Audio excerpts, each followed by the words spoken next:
Hello everyone and welcome to episode 2 of Ask a Minecrafter. I'm your host Pixlriffs and today's question comes from Nathan Potts, who asks, can you do a video on effective ways of mining? Or helpful uses of TNT? First helpful use of TNT, video transitions. As you might expect with a game called Minecraft, mining is an essential part of the game. It's how you acquire ore blocks which yield the precious resources, coal, iron, gold, lapis lazuli, redstone, diamond and emerald. Even if you've been playing for long enough that you're working with renewable charcoal, getting your iron from an iron farm, trading with villagers for emerald and grinding witches to get an endless supply of redstone, you'll probably hear the siren call of the mine at some point. So here are 5 tips to make mining fun, profitable and effective. First of all, gear up. The minimum you should bring on a mining expedition is some torches, some logs so you can make torches and tools underground where you don't have easy access to wood, your trusty pickaxe, a sword in case you run into mobs, a bucket of water in case you encounter lava, and some food so you don't starve. Armour will also be helpful, and if resources allow, I'd also bring a shovel to make digging dirt and gravel faster, a bow and arrows for ranged combat, and an ender chest so you can store your hard-earned resources in a safe place just in case any accidents happen. Pretty much anything else you need can be made while you're underground. Second of all, know your elevations. With the notable exception of emerald ore, which only appears in extreme hills biomes, all the overworld ore blocks can be found in any biome. You just have to know how far down to dig. Coal will generate anywhere below a Y coordinate of 70. Remember, if you're playing on a PC, you can press F3 to bring up the debug screen, which will tell you your coordinates in the top left. Console edition players will find coordinates at the top of a held map. Iron can be found anywhere below Y60, which makes it common to find both of these resources close to the surface. After that, however, you'll need to dig down as far as Y30 before you start finding gold and lapis lazuli, and that's where you need to be careful because you'll also start finding naturally generated lava lakes.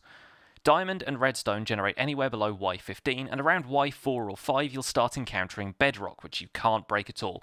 But because you've reached diamond level doesn't mean the coal and iron deposits will stop. You'll find pretty much every overworld ore block down below Y15.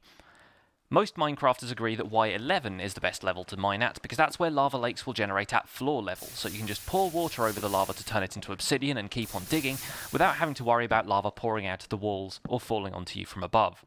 Now you're prepared, go caving! When you start a new world, caving is often the easiest way to find resources. Natural caves generate with the terrain, and many of them can be accessed easily from the surface. You'll often find resources just sitting in the walls of your cave ready to be gathered, so you don't need to wear out your pickaxe digging to find them. Caves will sometimes connect up to form large cave systems, and if you're lucky enough to find a cave that goes deep or maybe leads to a ravine, you can find yourself at the right level for gold or even diamonds very quickly. If you can't find a cave entrance on the surface, why not try our second helpful use of the TNT, and make one yourself. Once you've explored all the caves in an area, it can be a good idea to start branch mining. You'll sometimes hear people call this strip mining, but they aren't the same thing.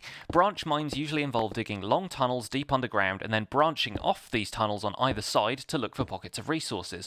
At this point, you're probably looking for diamonds, so it's useful to know that there is usually one vein of diamond ore generated per chunk. A chunk, remember, is a 16 by 16 block area. So with that in mind, if you make tunnels every couple of blocks, you're bound to run into some diamonds sooner or later, and this is often the most effective way of mining in the mid to late game. The disadvantages to this method are the amount of tool durability you'll go through while you're mining, and the amount of cobble you'll end up with as you go. So some people try to limit both of these by only making a tunnel every 5 or 6 blocks and only digging out a single row of blocks. This means less wear on your tools and less rock in your pockets, but it isn't nearly as thorough. You'll inevitably miss some diamonds here and there. Strip mining involves digging out every block in an area, and I mean every block. You'll end up with a ton of stone, dirt and gravel, but with the satisfaction of knowing you claimed every single resource that place had to offer. And once you're done with that, you can make it look aesthetically pleasing afterwards by turning it into a quarry, or making it look more natural with our third helpful use of TNT, controlled explosions to create an artificial cave. Last but definitely not least, if you've killed the Wither and have enough resources to create a full beacon, you can speed mine. You'll also need a diamond pickaxe with efficiency 5, and I'd recommend unbreaking 3 as well, because this technique will wear down your tools super fast. Build the beacon near the area you want to mine, set both effects to haste to give yourself the haste 2 buff, and you'll end up being able to mine smooth stone instantly. This is definitely the fastest way to uncover all the resources in a single area, although just like with strip mining, you'll end up with a huge amount of cobblestone and some very worn down tools. And now it's time to ask you, what's your favourite method of mining? Let us know in the comments, leave a like while you're down there, and if you're new to the channel, don't forget to subscribe. Thanks very much for watching Ask a Minecrafter. My name has been Pixlriffs. I'll see you guys soon. Bye for now.